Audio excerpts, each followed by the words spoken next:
Powder River, Wyoming Territory, 1,877. The wind cut like iron filings. I was riding the south fence line with pliers on my belt, a coil of wire on the horn, and that quiet a man wears when he's outlived too much noise. Wire sang its dry note where the posts leaned. Far off, the land kept opening its jaw, the way it does here, like it means to swallow time whole. Routine saves a man. After the army, after scouting, after orders that cut deeper than winter, I learned fences made sense. Stretch, tie, check. If it held, I slept. If it failed, I fixed it. Half a mile shy of the cottonwoods, I heard a sound the wind couldn't grind, flat a human moan, thin and torn. I reined in, let the gelding think, let the prairie talk through the grass. There it came again, not cattle, not coyote pain. I eased off the trail. The sky was milk blue with a mean edge.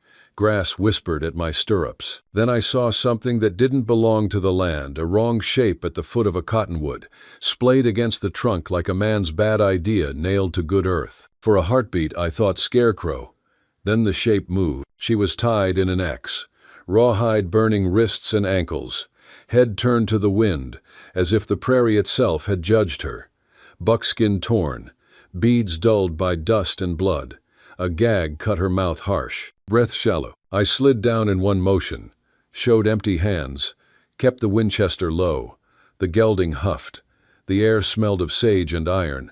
No smoke, no fresh prints close, only the fact of her. Her eyes found me dark, alert even from the bottom of hurt. No pleading. Pleading had been used up. Easy, I said.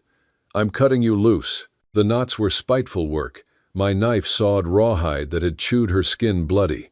A brand marked her forearm, 2 triangles chewing a circle. I knew it.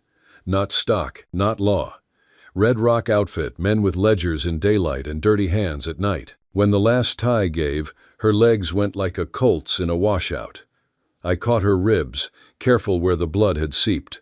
She was fever hot. I cut the gag and got her to the grass. Water first, I said. She drank neat, making a mouthful last. Her eyes kept touching south, as if fear had a compass. They ride at night, she rasped. They tied me so the land could finish what they started. I don't preach, but a man's bones still carry lines he forgot to memorize. What you do when no one's looking, God counts that twice. I got her up front in the saddle. She weighed less than what I've carried out of worse places. We moved for the line shack. My eyes worked edges, wash, sky, bird scatter signs the prairie offers if you've learned to read the margins. Nothing.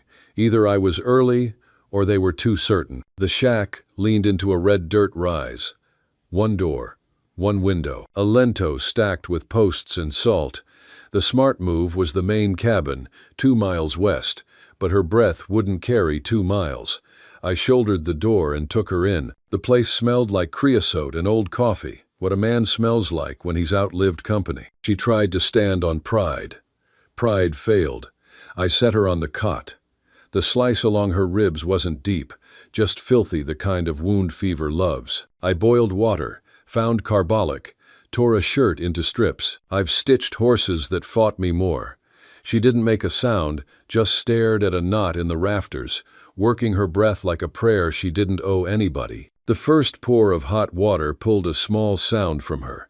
I kept steady. Yeah, I said, that part hurts. Wind shouldered the shack like a big animal wanting in. Light went from gray to chalk by noon.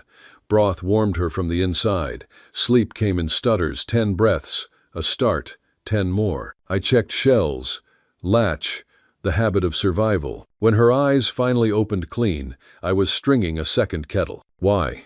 She asked. Because you don't leave people like that, I said. Not a sermon. She looked at my bandage job.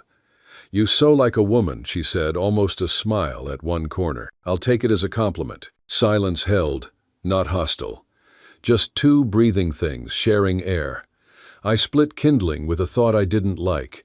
Whoever tied her had meant someone to find her, someone to be marked by it. Name? I asked. Tala, she said. Redbird. Elias Boone. Elias Boone, she repeated, rolling it like a thing she might need in a hurry. Her eyes steadied. They will come, I figured. You carry yourself like someone who left once already, she said. That obvious? Only to someone who's done the same. The kettle hissed. Outside, a hawk carved a slow circle into a sky with too much memory. The room waited on a question I owed. Why would they tie you like that? Because I know stones, she said. My mother showed me where the earth hides water when the sun gets mean. I spoke when they drove cattle to a spring that was not theirs. So they let the earth decide my voice. There it was, land and law fighting under men with cut glass voices. I've scouted for officers who said justice with a map open and a glass in their hand. I watched Cheyenne families march to a temporary place that turned permanent until the winter wrote their names. She saw it cross my face. People who learn the weather of men watch for weather. You know the mark, she said, nodding to her arm. Red Rock, I said. Town judges for sale. Night riders on retainer. They crossed the river first, she said. In that small line of her mouth I saw steel, not pretty steel, just the kind that holds an edge. I cracked the door. Wind shoved dust inside and brought a far metal tick like a spoon on a tin cup. Spur on a stirrup. The hair lifted on my arms. Stay on the floor, I said. Against the cot. Head down if the wood breaks. She didn't argue. She moved like someone who's hidden before. I put the Winchester across the table, checked the Colt, took one breath, and made it do its job. Outside, the world did that trick it does before trouble looked ordinary, then wasn't. The smell hit next. Horses not watered right and whiskey through old leather. They came out of the grass like the prairie had grown men. 2 riders, dust on coats like dried blood. Hats cocked the way boys do when they think cruelty is a birthright. You Boone? The tall one called, mouth smiling, eyes not. You're standing on it, I said. Lost a little bird out here, he said. Hurt thing. Wild. Needs a cage. There's nothing here that belongs to you, I said. Water your horses elsewhere. He laughed at himself, always a bad sign. The shorter one with the worm scar didn't laugh.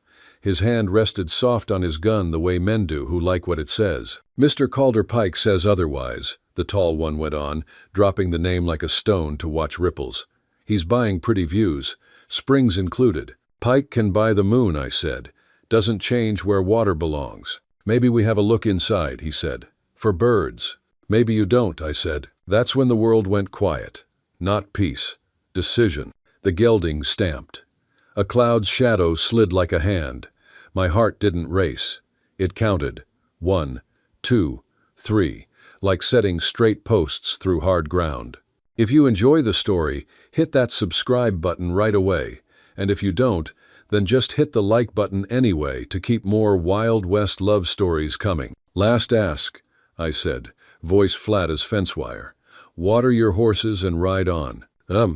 Scarface cocked his head like a dog hearing something you don't. His hand set on the gun in that sideways way meant for show. I shot the post by his knee. Splinters bit leather. He flinched. The tall one's horse danced. Fear opened a thin cut in his grin. Next one's different, I said. You just bought yourself a long day, old man, he spat. Pike's coming to collect what's his. Funny, I said. I was fixing to tell him the same. They backed off. Hats helping them pretend it was their choice. When they were swallowed by grass, the wind took up its argument again. I holstered the Colt, not victory, just a marker. Inside, the woman stayed where I'd told her. That obedience wasn't surrender, it was trust. Trust weighs more than any caliber I own. They'll be back, I said. She studied the horizon in her head for a long time, then nodded once. Then we stand where the stones remember. I don't speak stone, I said. You don't need to, she answered, and for the first time, the warmth in that room didn't come from the stove. I rolled up my sleeves. A man can keep on riding away from himself, or he can stop and build something that holds. I meant to fix more than wire. The afternoon leaned toward us with grit in its teeth. Out here, even the sun has a mean streak. It doesn't shine, it stares. It stares so hard you start to feel the skin tighten across your back, and the edges of your thoughts get dry like paper left too close to a fire. By the time we finished closing the shutters and stacking spare fence posts against the door, the shack didn't look like a home anymore. It looked like an argument between man and the world, nailed together with whatever scraps of will were left. The table was braced against the front door. I'd jammed the legs into the cracks of the floorboards. 2 quilts, smoke-colored from years of fire and solitude, stuffed into the window gaps to hide the light. Only one slit remained open a rifle's width, and the hope behind it. Tala moved quiet, always quiet. She didn't creep. She flowed. Even wounded, she carried the stillness of something the land itself had taught. I watched her drag the last bucket of water from the barrel and pour half of it into a small tin pot. The smell came first sharp, wild, something between sage and dust after rain. "What's that?" I asked, leaning my shoulder to the wall. "Leaves from the wash," she said. "Medicine for air, and for fear." I gave a short nod. "I've had worse medicine." "Oh." She didn't smile. Not quite. But the corner of her mouth shifted like the beginning of a thaw. The scent filled the shack in no time. Whatever those leaves were, they didn't belong to this room. They belonged to the outside world, to something cleaner. It almost felt like the land had stepped inside to check if we were worth keeping. We worked in silence for a while. I checked the oil on the rifle bolts, ran a cloth down the barrel, measured cartridges by touch. She cleaned the pot, folded the rag, arranged small bundles of herbs near her pack. Sometimes she looked at me, not suspicious, not soft, just measuring, the way a hawk measures wind before a dive. I'd been alone too long. You forget what another heartbeat in a room sounds like. It changes the air, the timing of your thoughts. It asks for patience where you've built walls. When I first found her, I thought she was broken. I was wrong. She was tempered. As the light bled out of the day, we set our watch. The hills behind us turned to blue iron, the cottonwoods to silhouettes. From that window slit I could see the endless grass pulling dusk across itself like a blanket. Somewhere far off, thunder grumbled over Montana. Then, faint hoofbeats. "Riders," she whispered. I tilted my head, listening. The sound came and went with the wind. The gelding outside stamped once, uneasy. "Maybe scouts," I said. "Maybe ghosts," she said, half to herself. We waited. I doused the lamp and let dusk finish what darkness started. Waiting can tell you more about a person than any confession. She didn't tremble or pace. She sat on the floor near the wall, bowing her head, listening. I did the same, rifle ready across my knees. The hoofbeats drew close, then faded. Maybe a test, maybe just wind remembering an old sound. "They're sniffing around," I muttered. "They smell water," she replied. "Or weakness." "Oh, it's the same scent," she said again, eyes on the horizon that wasn't there anymore. I didn't argue. Before dawn, I scavenged 3 old tin cups, a strip of harness leather, and a few pebbles. We strung them low across the trail. A frontier alarm. When the wind touched them, they whispered. When feet touched them, they sang. She tilted her head. "You trust the land to warn you?" "I trust what I can fix with my hands," I said. "That's almost the same thing." Morning came colorless. We ate jerky and coffee thick enough to chew. Her wounds had closed some, but fever sweated on her neck. She tied her hair back with a strip of rawhide and stepped outside, bare feet against the dust. The sun hadn't burned the dew yet. She knelt and pressed her palm to the ground, whispering something too soft for me to hear. When she looked up, she said, "The wind will carry them here before noon." "How do you know?" "The stones told me. They're restless." Zo. I didn't say it out loud, but I felt it too. By mid-morning, dust lifted on the far ridge. 5 riders, one dressed cleaner than the rest. A lawyer, maybe. Or worse, a man who believed paper could own rivers. They came straight, no sneaking. I stepped to the porch with the Winchester cradled easy. The fancy man took out a folded sheet and read in a voice that had never had to shout for a meal, "By order of the Territorial Reclamation Board." "Stop there," I said. He hesitated, frowned. "You are Mr. Elias Boone." "That's right. You are in possession of disputed land and water." "Disputed by who?" He smiled the way a snake shows teeth it borrowed from God. "Mr. Calder Pike." There it was, the name that had burned into her skin. I didn't bother answering. I reached for a water can, uncapped it, and poured slow onto the porch step. The dust hissed, drank, darkened. "Water knows its road," I said. "You don't." The man blinked. One of his riders spat into the dirt. Another shifted his rifle. "You threatening the law, Boone?" "No," I said. "Just reminding it what's older." They didn't like that. Two rifles barked warning shots meant to scare. Splinters jumped off the doorframe, one cutting my cheek. I didn't flinch. I just breathed once, slow, aimed low, and put one bullet into the crate of blasting powder they'd hauled for intimidation. The sound hit like thunder under our feet. Dust rolled through them. Horses reared, screaming. Men cursed and dove for cover. The lawyer coughed and wiped his fine coat with ruined hands. "Mr. Pike will hear about this," he shouted. "I expect he will," I said, levering another round. "He's overdue for a lesson." They backed off, red dust swallowing their pride. When it was quiet again, I turned and found Tala standing in the doorway.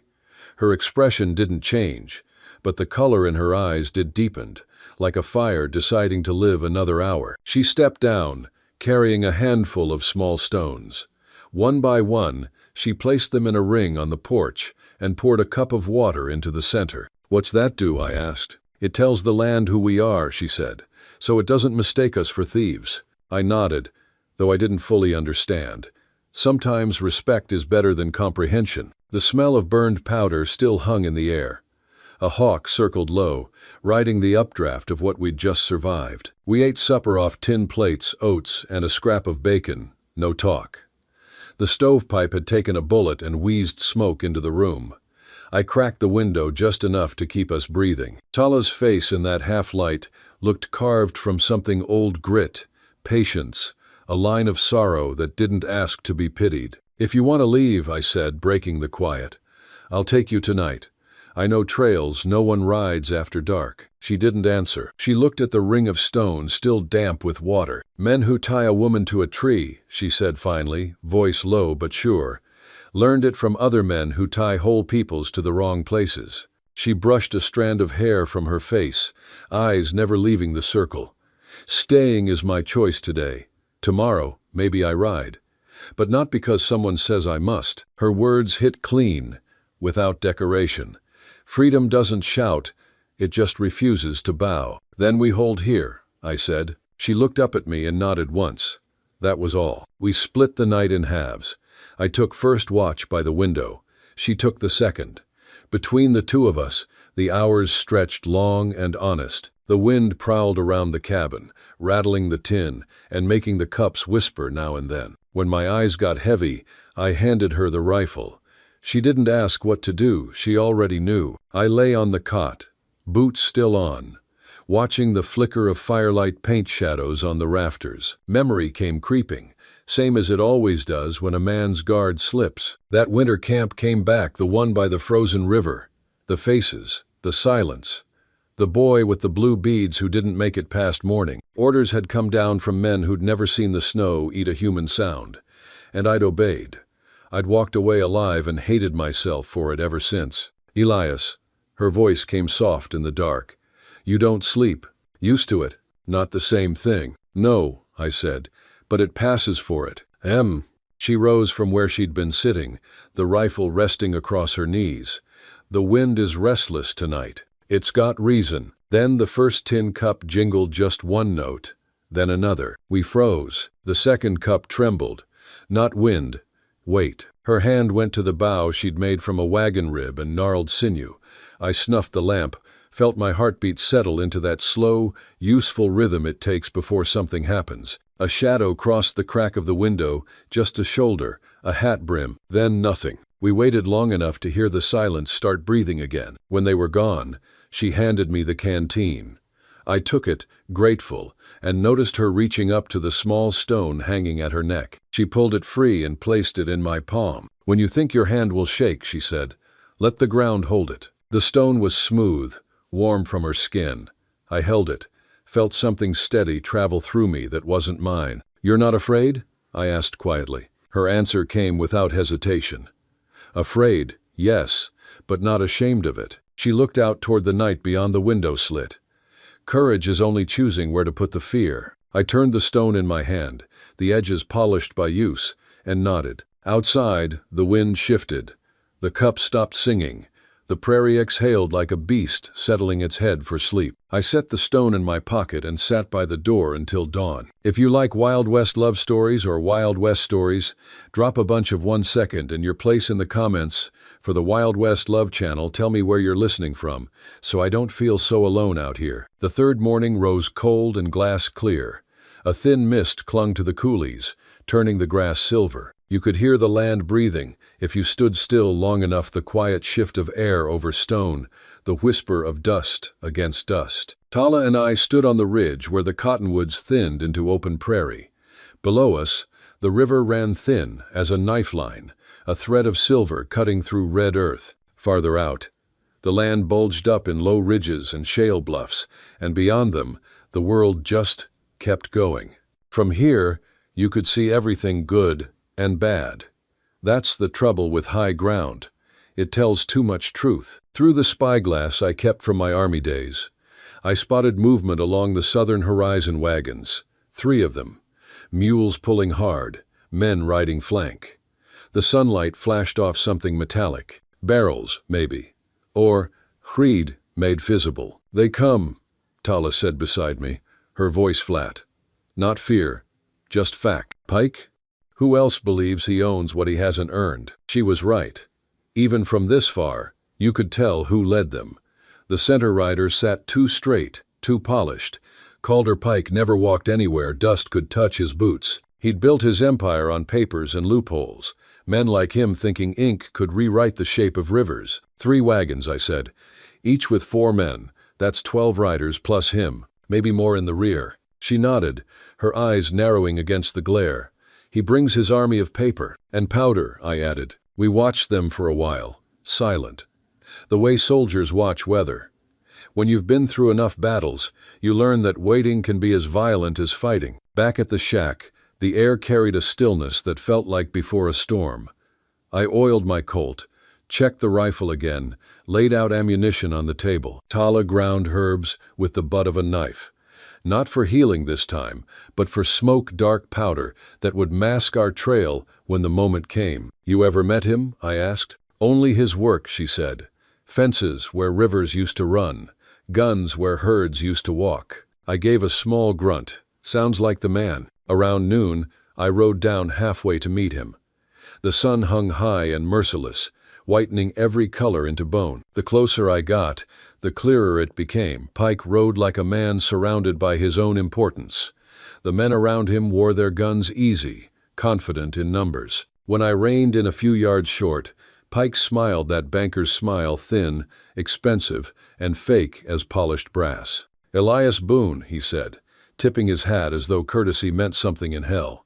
"Didn't expect to see you this far north." "I could say the same," I replied. "But then, greed travels faster than horses." Loaf. His grin didn't falter. "Greed? No, my friend, progress. Civilization. Water belongs to those who can make it useful." "That so?" I asked. "Funny thing about water, it's already useful. Always has been." His gaze drifted past me toward the hills. "You've taken up with a savage woman, haven't you? The Cheyenne girl." I kept my jaw still. "She's got a name." "They all do," he said lightly. "But names don't stop bullets. Neither does arrogance." Then, Pike leaned forward in his saddle, lowering his voice. "I'll give you a chance, Boone. Hand her over. Walk away from the spring. You'll live easy. Land, money, a place at my table.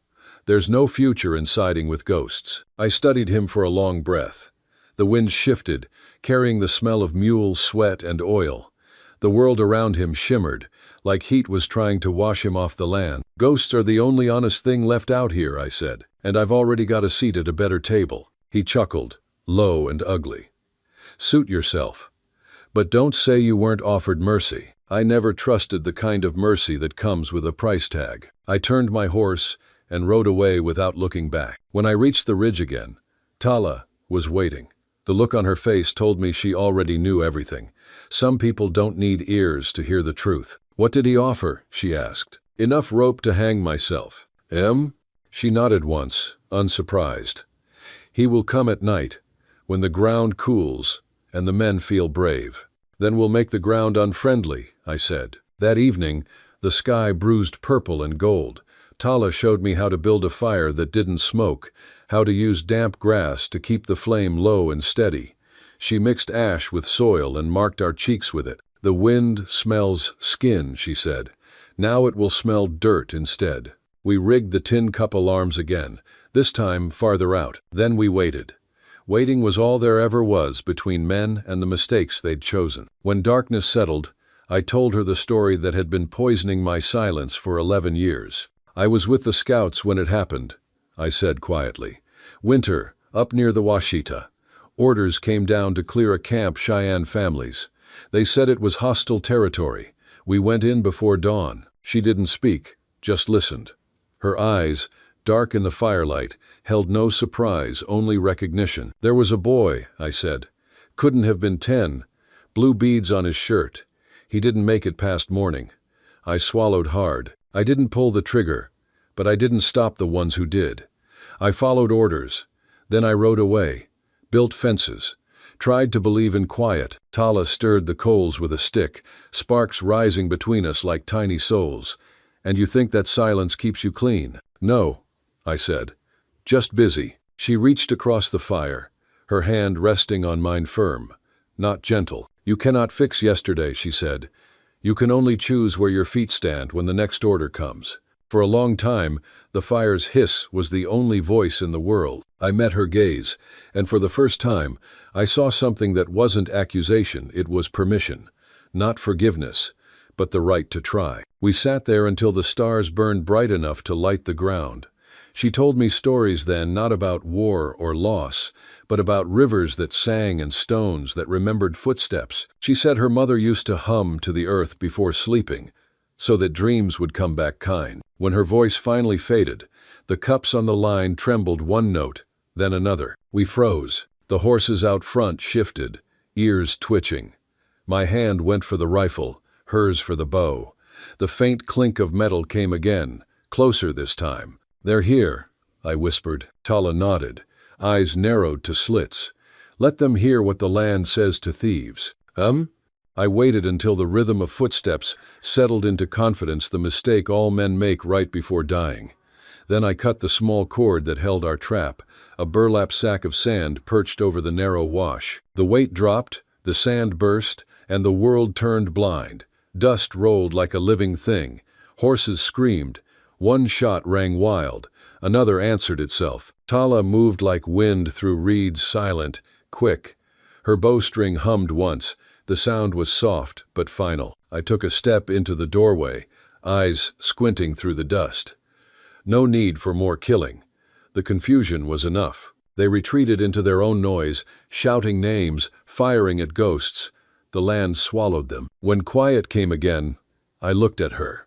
She stood still, one hand pressed to the doorframe, breath calm. "Why didn't you shoot them?" she asked. "Because I've shot enough men to know it doesn't fix the hole it makes." She nodded once. "Then maybe this land has room for both of us." We waited until dawn before stepping outside. The prairie looked clean again, as if the night had washed it. The first light touched the ridge, turning every blade of grass into glass. I turned the little stone charm over in my pocket, feeling the smooth edges warm against my skin. I didn't realize my hand was steady until I saw it wasn't shaking anymore. 11 years, I said quietly. 11 years I carried that winter inside me. Tala looked out toward the river, then let it thaw. Zo. She started walking downhill toward the springhead, her shadow long across the grass. I followed, not because I was told to, but because the road looked right for once. At the edge of the bluff, we stopped. The horizon shimmered with heat even though morning had just begun. You could almost taste what was coming, the battle, the reckoning, the choice. "This won't end easy," I said. "Nothing worth keeping ever does," she answered. Her voice carried the calm of someone who had already decided to live free, or not at all. I watched the clouds forming out west, slow, dark, deliberate. The kind of clouds that make men forget pride and remember shelter. It struck me then that the West wasn't a place. It was a question.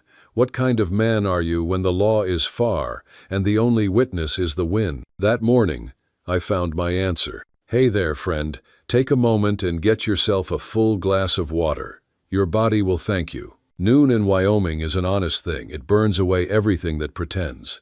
By the time the sun hit straight overhead, the world was white and hard, like it had been scrubbed clean with bone dust. The wind had quit, waiting for someone to make the first move. Kelder Pike made his. From the ridge above the springhead, Tala and I watched his little procession crawl into view. 3 wagons, 8 riders left, mules panting, wheels squealing. The red dust behind them rose straight up. No wind to carry it, just a column of arrogance. He'd chosen the hour when shadows hide shortest. The time every fool believes is his lucky one. "They're coming straight for the water," I said. "Like all thirsty men," she replied. We'd spent the morning laying our plan in quiet language. The prairie could understand lines of damp grass for smoke, a rock throat for echo, and a prayer of dust for cover. Tala moved with purpose, bare feet light, eyes measuring the land like a map she'd drawn herself. She stopped by the pool that fed the springhead. "This place remembers everyone who ever begged from it," she said. "If we guard it right, maybe it will remember us kindly." I knelt beside her, touching the mud with 2 fingers. It was cool even under that savage Sunday. Then let's give it a story worth keeping. When the first wagon dropped into the draw, we lit the grass line slow, whispering smoke crawling along the bluff, hugging earth instead of sky. It would blind them without choking us. The wind, faithful for once, bent just our way. Pike rode in front, still polished, still pretending the land was a boardroom. He raised his hand. The wagons halted. "There," he barked, pointing toward the shimmer where our fire lay crawling. "Damp the fuse line. Bring the crates." His men fanned out. Some led mules. Others unlatched the wooden lids that hid blasting powder meant to break rock and law. From my vantage, I saw their rhythm. Move, shout, lift. None watching the ridges. Arrogance again. It never learned. Tala crouched beside me, bow drawn, eyes narrowing through the haze. "Now?" "Not yet," I said. "Let them believe the land listens to them first." The heat rippled so fierce you could almost see sound. Then Pike barked again, his voice snapping across the draw. "Light it!" Oh, only he didn't know our smoke had crept ahead of his fuse. When the first spark touched, the wagon shuddered, reared, and died with a hollow boom. Dirt geysered skyward. Mules screamed, bolting sideways. A second wagon lunged off the embankment, wheel catching on rock, splintering. Men scattered, cursing, half blind. We stepped out then, 2 figures against the smoke.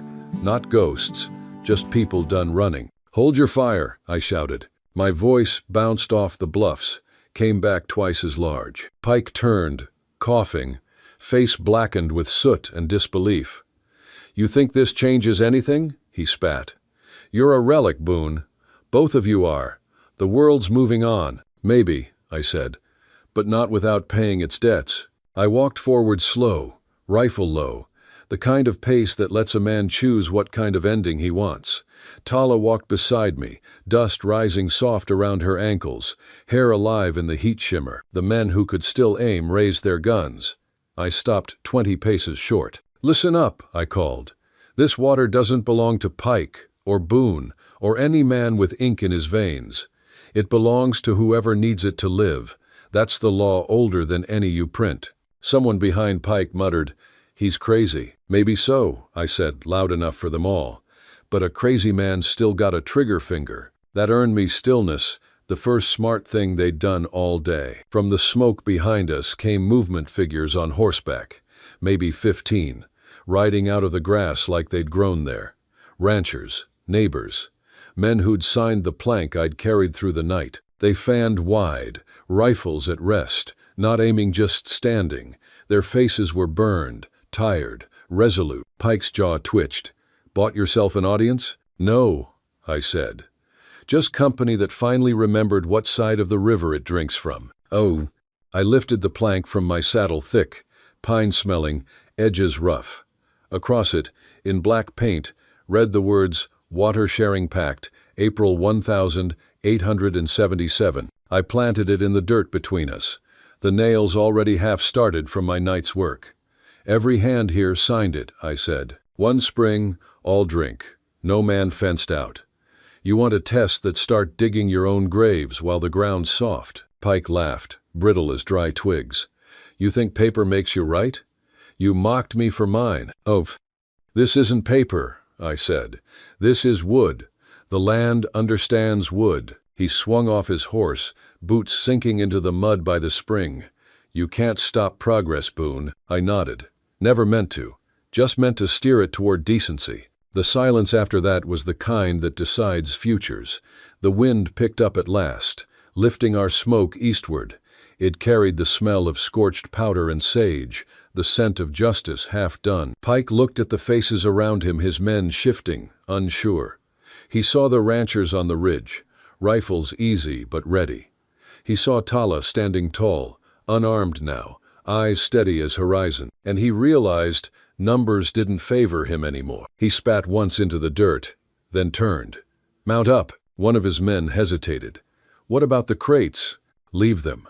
Let the savages play king of puddles. He rode off without another word. The others followed, some glancing back with that mix of relief and shame men wear when they've just survived by luck instead of honor. When their dust finally thinned, the world grew quiet again, real quiet, like a room after prayer. I walked to the spring, knelt, and cupped my hands in the water. It tasted clean, like new beginnings sometimes do. I let it run down my wrists, washing the soot from the lines. Tala joined me. She knelt across from me, scooping water and letting it fall back, palm to palm. Now the land remembers you, she said softly. Think it forgives me? She shook her head. The land doesn't forgive. It endures. That's better. Behind us, hoofbeats sounded again, different this time, slow, rhythmic. 3 Cheyenne elders rode from the south, horses painted with white hand marks, no banners, no weapons. Just the quiet authority of people who have already survived everything. One dismounted, tall despite age, eyes sharp as crows. He looked at Tala, nodded once, then at me. You stood in the right place, he said. His English carried weight, like each word had been earned by years, not given by birth. We're learning where that is, I replied. He studied the plank with its fresh writing. This will hold? As long as we do, I said. He smiled faintly. Then the water will remember both names. They rode on to bless the spring in their own tongue, voices low, melodic, blending with the murmur of water, until it was hard to tell where prayer ended and current began. I turned to the gathered ranchers. Some shifted awkwardly, hats in hand, like boys caught doing good without meaning to. Sign again if you need to, I told them. But keep to it. No fences across thirst.